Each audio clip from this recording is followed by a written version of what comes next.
I never imagined that the child I raised with my own hands would one day tell me I was no longer welcome in his life.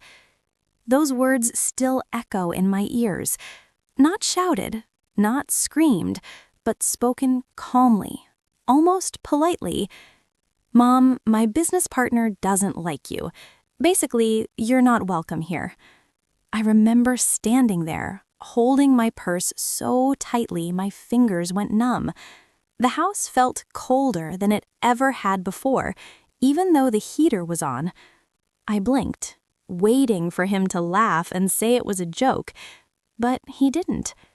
This was my son, the same boy I stayed up nights with when he had fevers, the same child I worked double shifts for after his father passed away, the same boy who once told me, "Mom, I'll never leave you alone." And now I was being dismissed like a stranger. It all started 2 years earlier when my son, Daniel, launched his business. I was so proud. He had always been ambitious, always dreaming bigger than his circumstances. When he told me he had found a business partner named Eric, I congratulated him. I even cooked a full dinner the first time Eric came over. I wanted to make a good impression. I wanted to support my son. I wanted him to feel proud of me. But from the moment Eric walked into the house, something felt off. He barely made eye contact. He answered politely, but coldly. When I asked about his family, he shrugged. When I offered more food, he declined without a smile. I told myself I was imagining things. After all, not everyone is warm, not everyone is expressive. But over time, I noticed changes in Daniel. He stopped calling every day, then every week, then only when he needed something. Whenever I visited, Eric was always there, working late, sitting in meetings, whispering to Daniel in another room. Conversations would suddenly stop when I entered. One day, I overheard Eric say quietly, "You need boundaries. She's too involved." I froze. Too involved? I wasn't asking for money. I wasn't interfering in the business. I wasn't controlling his life. I was just his mother. Still, I said nothing. I didn't want to cause problems. I didn't want to be that mother. I believed if I stayed quiet, things would settle. I was wrong. That evening, the evening my son said those words, I had come over unannounced. I brought soup because Daniel had mentioned he wasn't feeling well. I didn't know Eric was there. When Daniel saw me at the door, his face changed. Not anger, not joy, just discomfort. "Mom, we need to talk." That's when he said it. Slowly, carefully, as if rehearsed. "Eric thinks it's better if you don't come by anymore. He feels uncomfortable. And honestly, for the sake of the business, I agree." I waited for him to add something else. An apology, an explanation, anything. But all he did was look at the floor. In that moment, I realized something terrifying. My son hadn't just chosen a business partner over me. I didn't call my son after that night. Not because I didn't want to, but because I didn't know how. Every time I picked up my phone, my chest tightened. What was I supposed to say? Sorry for existing? Sorry for being your mother? Days turned into weeks. Weeks turned into months. And in that silence, something strange happened. I began to see clearly. For the first time in years, I wasn't reacting. I was observing. Daniel stopped visiting entirely. When I finally received a message, it wasn't to ask how I was doing. It was a short text. "Hope you're well, busy with work." That was it.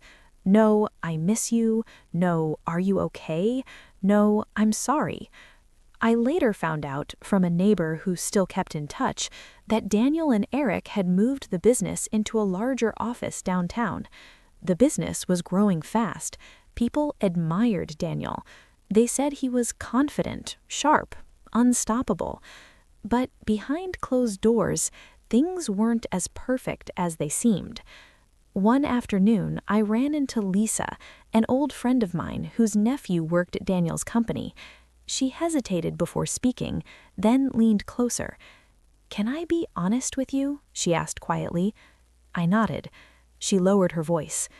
"Eric controls everything. Your son works non-stop. He barely sleeps. And Eric doesn't like anyone who reminds Daniel of who he used to be." That sentence hit me hard. Anyone who reminds Daniel of who he used to be. That included me. I went home that day and sat in silence, thinking back on every interaction, every cold look, every whisper, every moment my presence felt like an inconvenience.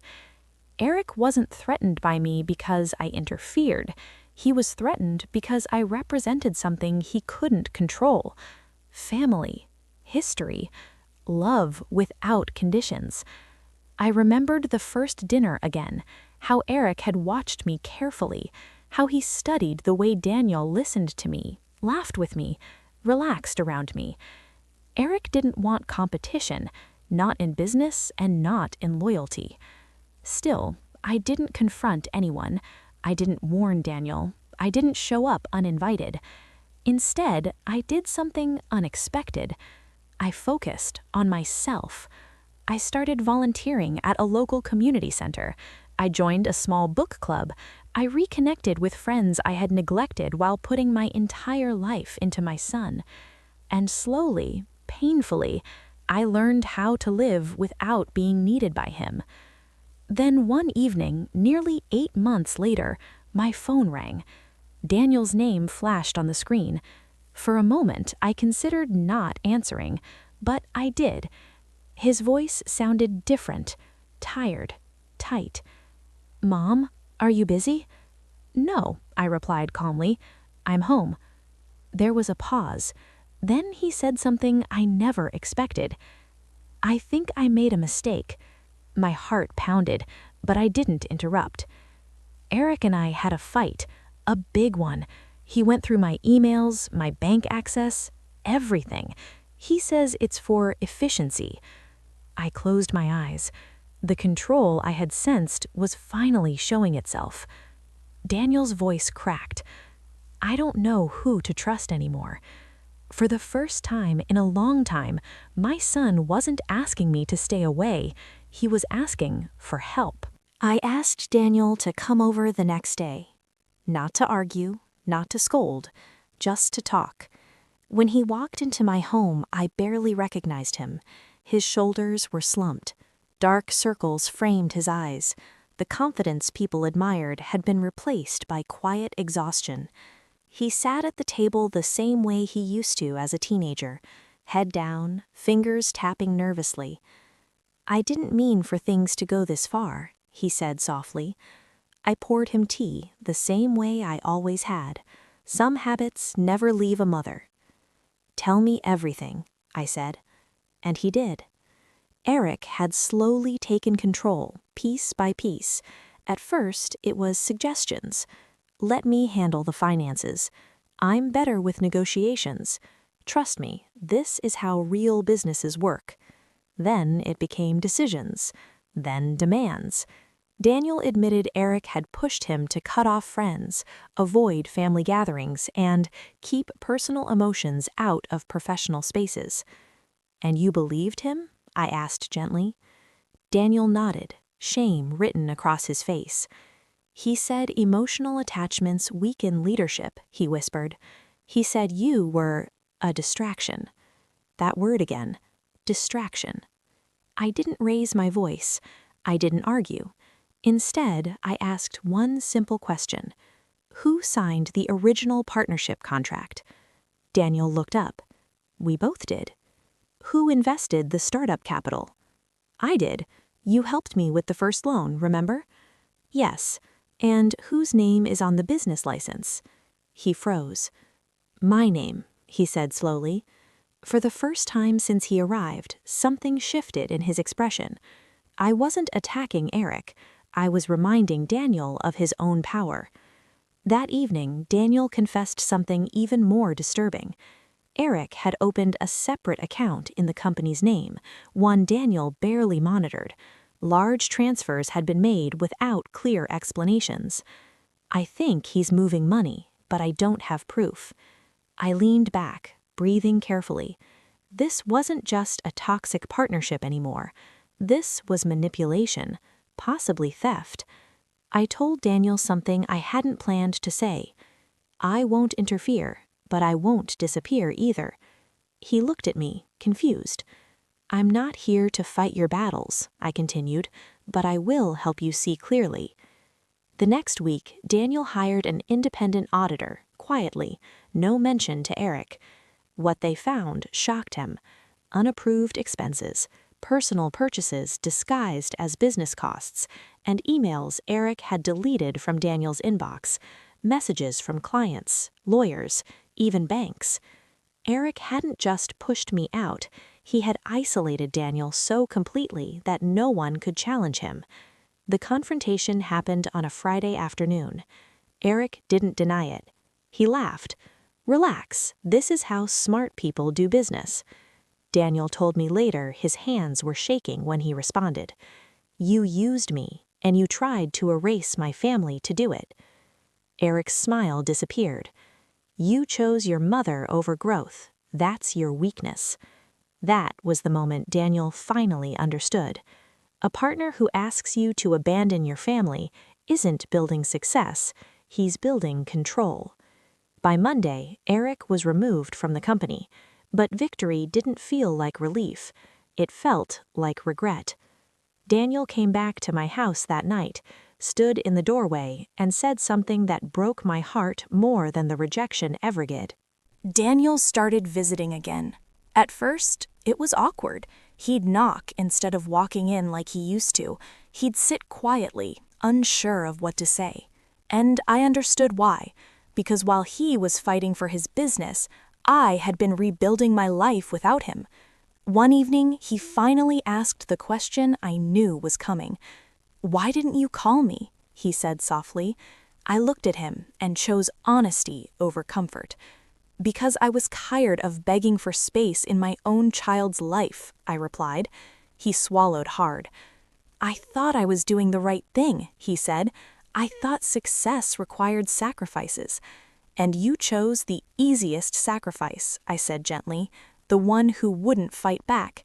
That hurt him, I could see it. But sometimes love needs truth more than kindness. Daniel apologized more times than I could count. Not rushed apologies, not excuses, real ones. He admitted how easily he had been influenced, how blinded he was by ambition and fear of failure. "I was afraid of losing everything," he confessed. "And I was afraid of losing you," I said. Silence filled the room. Then he said something unexpected. "I don't want things to go back to how they were." I raised an eyebrow. "Why not?" "Because before, I took you for granted." He explained that he wanted boundaries, not distance, but balance, time together that was chosen, not assumed, respect that went both ways. And I realized something important in that moment. Reconciliation doesn't mean returning to the past. It means building something better. Still, forgiveness wasn't instant. Trust takes longer to rebuild than a business. There were days I felt strong, and days old memories crept back in. The sentence that once shattered me still echoed sometimes. "You're not welcome here." But each time Daniel showed up, on time, present, respectful, that echo softened. One Sunday afternoon, he helped me clean the garage. We laughed like we used to. For a moment, it felt normal again. Then he said quietly, "I told Eric's replacement about you." I paused. "Why?" "Because I don't hide my family anymore." My eyes burned, but I kept working. That night, after Daniel left, I sat alone and reflected. I had learned a hard lesson. Love without limits invites disrespect. Support without self-respect becomes invisible.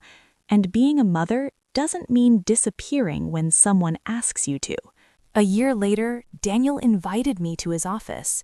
Not casually, not last minute, a formal invitation. When I arrived, I noticed something immediately. The office felt different, warmer, open.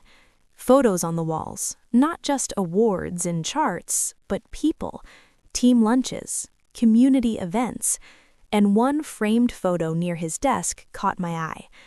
It was of us, from years ago, me and Daniel, smiling after his graduation. "You kept this?" I asked. "I brought it back," he said, "after I realized success without roots is empty." He introduced me to his new team, not as an obligation, but with pride. "This is my mother," he said confidently.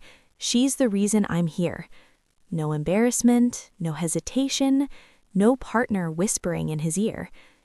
Later that day, over coffee, Daniel admitted something that stayed with me.